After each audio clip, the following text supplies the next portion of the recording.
Undisputed lightweight champion of the world, Devin the Dream Haney. The new. Anywhere you want. Here. Up here.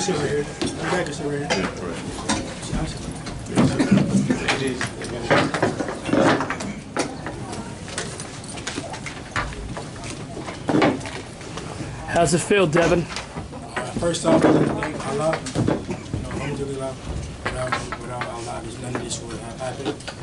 I want to thank Melbourne, all the people in Melbourne that came out, all the people in Australia that came out in general. It was a hell of a turnout. When I came out, it was crazy. I looked around, I was like, damn. And then when I seen all the fire, I'm like, let's go. It's time to go to work. So thank you all the media. Thank you everybody. Thank you George for this opportunity. A lot of these guys at the top, they wouldn't give me my shot. I've been begging for my shot for a long time now, and I finally got my shot. And I got a lot of jury here. Devin, it's amazing what you've done here tonight. It was an incredible show. Thank you so much for coming out and putting on that performance. You got a lot of hardware, and most importantly, you got your father next to you, which was a wonderful thing to see happen. How important was that for you and your corners during the fight? Yeah, more importantly, more than anything, more than the belts and anything, I wanted to go in the war with my father. But it was for one belt, two belts, however many belts. It was more important for my dad to be there, and it was a blessing that he was able to come in the day before the fight. So it was a hell of an experience. I'm happy that me and him accomplished it together. We've talked about this since we was 8, 9 years old. So this is a dream come true for the both of us. How difficult was it to keep George off you? You did have a lot of success with the jab all throughout the fight. How difficult was it to keep him off you? Because he does fight at a high pace and he does throw pretty quick. I wouldn't say it was hard to keep him off me. Honestly, I just was staying relaxed. I could have picked it up, but I just wanted to. I knew that I was, in his backyard, so I just wanted to stay smart and fight my fight. So it really wasn't. It was more like when I wanted to fight. I was fighting him at my rhythm and taking away his best attributes, and that's what I did. I wouldn't say that he had anything that was like. He never showed that he was like on me. So for you to say, oh, to keep him off me, that's like kind of like left field. Devin, you're obviously a big 135-pounder. Do you think you'll stay and defend these belts, or is going up a consideration as well? I mean, I got to talk with my dad, Bob, Top Rank, and see what's next, what makes the most sense. George didn't make the weight. Yeah. Is he gonna make the weight? But at the end of the day, I'm a disciplined fighter, and but everything got to make sense. At the end of the day, this is a business. But the world knows me. They know my character. And I'm not ducking or dodging nobody, but everything got to make sense. I am a huge 135-pounder, but I want to give my nutritionist, James Lockwood, his flowers because I hired him in the beginning of the camp, and he made the weight cut so easy. I wouldn't even say it's a weight cut because we just landed the plane perfectly. Like it wasn't like I didn't have to use a sauna suit or a sauna. Normally I would use like the sauna suit, the bath. I didn't have to do none of that. We just worked out, ate healthy, and yeah. So thank you, James, for making this camp super easy for me. Stylistically, Devin, it seems like your style is something that George is going to struggle with unless he was to change something drastically. Do you think there's anything that George can throw at you that would help him win a rematch? What kind of question is that? Let me word it differently. What would I say? Oh yeah, he could. If he does this, he could win a rematch. Like, come on, no, there's nothing that he could do to you can just have success better than a rematch, but win, that's like left field once again. But he, at the end of the day, he has to go back to the drawing board and make adjustments. I can't really say what exactly because anything that he does, I'm gonna be prepared for it. Like I said before the fight, he was saying a lot, but I said I would handicap him of his best attributes, and that's what I did. He really didn't land any clean, solid shots, and yeah. And if you look at my face right here, obviously we all know that my cut man couldn't make it in. He got stuck at customs, and I had to get a replacement, which, you know, I appreciate him coming in and stepping in, but I didn't have an inch well. Watched the whole fight. I never had an inch well the whole fight, which, you know, I make no excuses, but, you know, we were headbutting, and but that's what caused this swelling on my eye. What was it like coming out to such animosity from the entire crowd? They were pretty vocal in being against you. How did that feel? Yeah, it didn't feel that bad. Like I said, when I first came out, they were kind of booing me, but they were cheering. I was hearing cheers and boos at the same time. So it was a hell of an experience. It was like crazy, but I silenced the crowd pretty much. I didn't really hear the crowd too much. Like maybe when I had tripped, they went crazy. Excuse me, but other than that, it was crazy. The fans were crazy, hell of an experience, and a dream come true. Devin, congratulations on your win, mate. What do you think this puts you in the pound-for-pound rankings now that you're undisputed lightweight champion? I mean, I gotta be you know, high up on the pound-for-pound list, because if you think about it, they said the lightweight division was the best division in boxing, and they said it over and over. 4 young kings, this, that, but there is only one top guy in the lightweight division. There is no more dispute, no more this, no more that. I have everything you can possibly get. Email, franchise. Yes,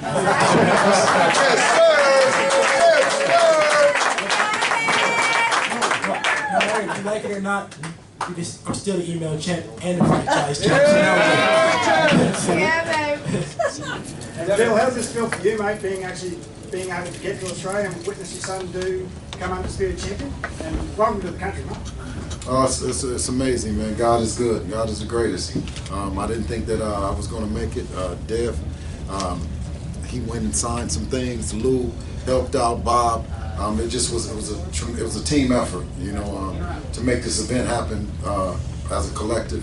You know, the Kambosos team, Peter Khan, they did a tremendous job working behind the scenes to make this thing happen, and we're truly grateful.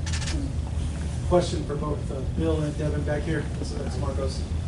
First for Bill, how good does it make you feel? How emotional was it to be able to see your son make his dream come true? Absolutely. I mean, it's like a dream come true. It's still kind of surreal in the sense of this is something that Devin started, a journey he started when he was 8 years old. And to have all the belts right here, you know what I mean? I think, you know, it probably won't sit in until tomorrow or something. And for Devin, I know you got a lot of criticism, and you kind of mentioned it about, you know, the belts and how you got it. How much of a validation is this for you to kind of look at those people and just stick your middle finger at them and say, look, I proved you guys wrong? Yeah, I mean, this is very, like,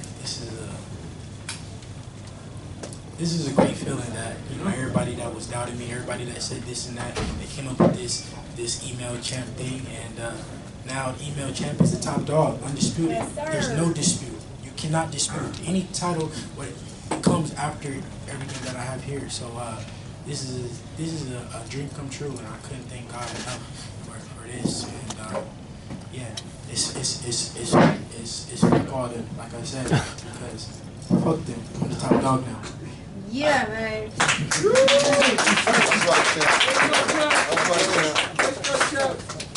Devin, if George wants a rematch here back in Melbourne or Sydney, Brisbane, if he wanted that, he was able to enact that clause, that contract, would you happily have a rematch here in Melbourne? I mean, it's really up to my team. We want to come up with something that makes sense. You know, to Bob, my dad, to you know, come up with a game plan. You know, everything got to make sense. But if they're up for it, then I'm up for it. But like I said, you know, this is a business, and before the fight, he told me, you know, it got to make sense, and we did. I made sure, me and my team made sure that we did everything that for it to make sense. Whether I had to take, you know, less money, whether we had to travel, whether I had to come without my dad. You know, we made a lot of sacrifices to make the fight happen, and it all paid off.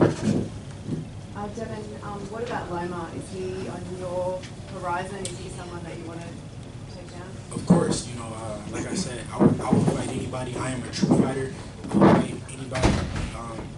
Whoever it is, they're all on my hit list still. With me being the top guy, I'm still aiming for the biggest fights possible. And whoever's next, we talked about, and we'll see. This question is for Devin. How does it feel to be undisputed? I mean, just honestly, I don't even feel like it. Just like it's like a dream, really. Like it hasn't even sunk in yet. I dreamed of this moment for many years, and like I always thought, like, damn, I'm gonna cry. Like I'm gonna cry. But like, Bust a tear. Yeah, but it just really hasn't sunk in yet. But I'm just happy that my dad is here to accomplish this with me. It's a blessing. And thank you to the Victorian government to make us happen. Thank you to my lawyer John. Thank you to Top Rank Lawyer. Thank you just to everybody that did everything to make this happen. I'm thankful. Devin, Muhammad Mubarak was EUR1.com. Tell us how historic this fight could be in your soul. Yeah, I mean, I said when you came up with the Jack Johnson did this many years ago. I said that history repeats itself, and many years from now, a young kid gonna come up and he's gonna be looking at this fight, and he's gonna have to go across the pond wherever, and try to make history, and that's what I did today. And I just want to inspire people, the fighters today, the fighters, in the past, coming up, whatever, that to bet on yourself, because that's truly what I did. I trusted in my skills, no matter who it was in the corner. I knew that I could win the fight when it went down under, as you guys would say, and bit down and got it done. So I just want to inspire people. All that across the street, this and that. I did everything I possibly could to make the fight happen, and it worked out. So on a scale of 1 to 10, how great is this fight for you? 10, 12, 13, 20.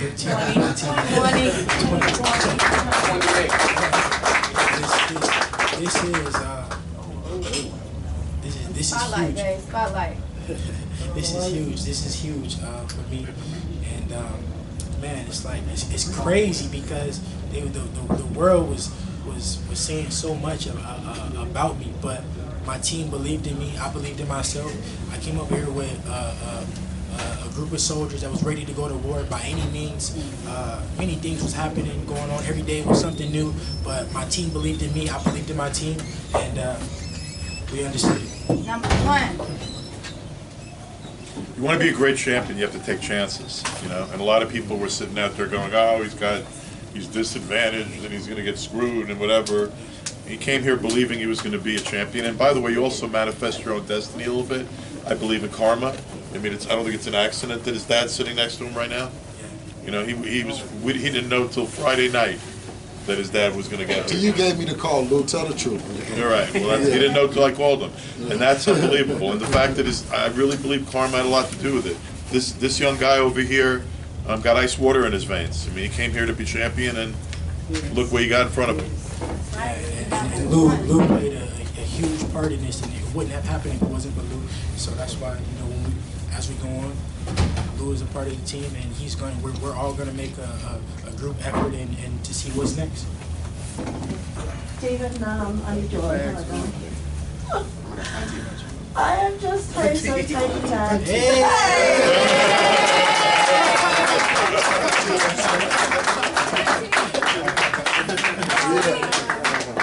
Thank you for coming. Thank you for coming. I told you to come. You said, I don't know. It makes me nervous. But I'm so happy to see you here. Thank you. Thank you for coming. I'm just beside myself being here and watching you fight, and how brave, honest and courageous you were. But I also want to say to you that as the dream, you are the G.I.U.K.U.M. Remember, I told you that. Yes, ma'am. And you're now the dream of our community here of Wurundjeri Woi country. That's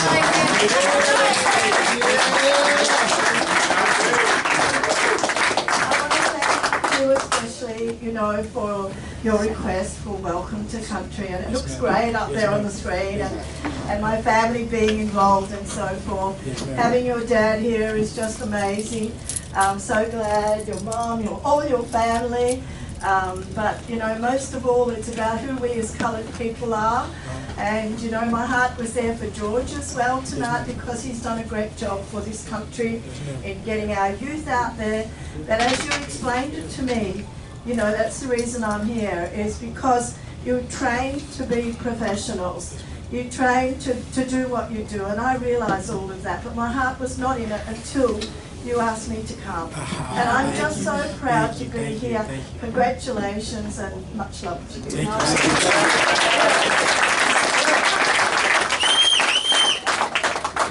Wrap it up. I think that's that. And Last question. well, one more question. You recently took your shahada last year. How Islam has affected your boxing? Yeah. Islam has changed my life, not only, you know, my boxing, but my life, you know, and I'm so blessed, alhamdulillah. You know, it changed my life, and a lot of you know, people around me as well. So a lot of people have took their shahada around me, and I'm so blessed, alhamdulillah. I have a question. I have one question. One more. Last one. One more for my sister. Thank you. Thank you guys so much. Thank you to all the media. Thank you Bob. Thank you Lou. Thank you Dad. Thank you to my tremendous team. Everybody played a huge part in this, and I definitely could have did it by myself. So thank you guys. How do you feel today, Bob? How do you feel, Bob? How do you feel today? What do you think about Devin? Man. Get on the internet. Thank you, Melbourne. Thank you, Melbourne. Team 80! Team 80! You're getting that perfect. Thanks for your dress room.